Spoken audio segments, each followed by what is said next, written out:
કામે જાને કામ કરે એવો છો ને કઈ ખાધું નથી. જવા દે.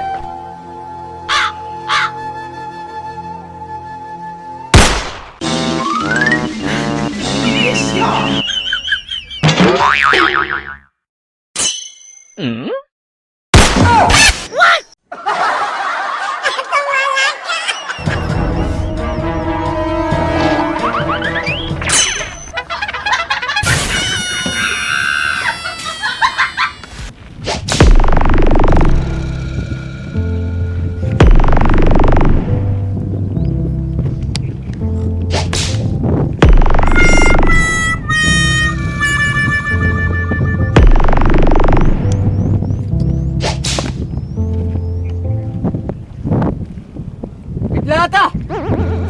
1 2 3 4 5 6 7 સરદાર એક જ હતો. ને તમે ચાર તોય રંગ નો લગાડી ક્યાં? આની તમને સજા મળશે, બરાબર મળશે. અરે ઓ સાબા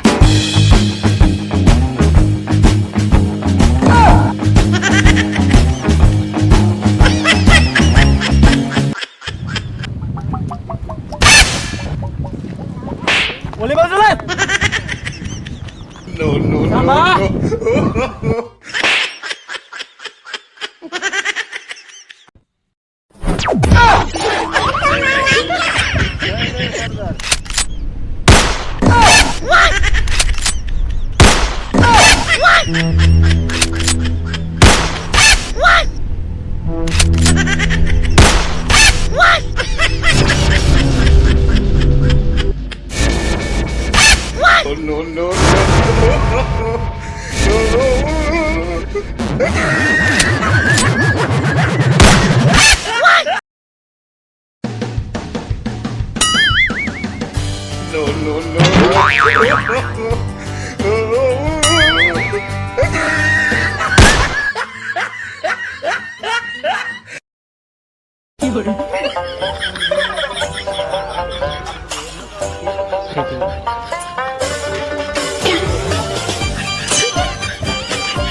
હેરાન કરી નાખ્યો.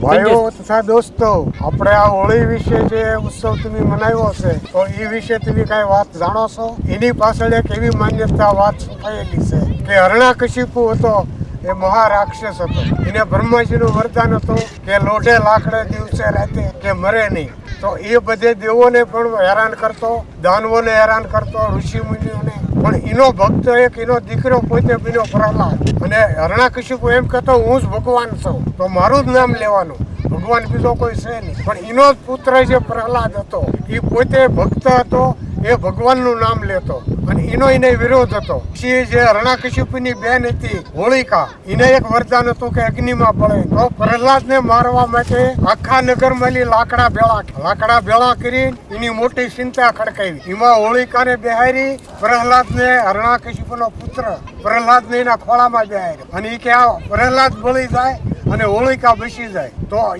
એવી પણ ભક્ત હતો પ્રહલાદ, તો એ પ્રહલાદ બસી ગયો અને હોળિકાનું દહન, એટલે હોળિકા અગ્નિમાં બળીને ભસ્મ થઈ ગઈ. પછી જે રાક્ષસ હતો એને ભગવાન વિષ્ણુએ પોતે નરસિંહ રૂપ ધારણ કર્યું. નરસિંહ રૂપ ધારણ કરીને થંભલી પ્રગટ થયા. પ્રહલાદે થંભને બાથ ભીડી, હિમાલી પ્રગટ થઈને પણ હરણાકૃષ્ણનો નાશ કર્યો. એની પાસે આપણે આ ઉત્સવ ઉજવી. ઉતાણસી છે, હોળિકા છે, અને હરણાકૃષ્ણને માર્યો એની પાછળ આજે ગરિયા રમે છે, એ ઉત્સવ મનાવી છે. આની પાછળ આવી એક માન્યતા ધર્મની ગાથા ગોઠવાઈ રહેલી છે. એ વિશે આપણે હકીકત પૂરી થાય વાત.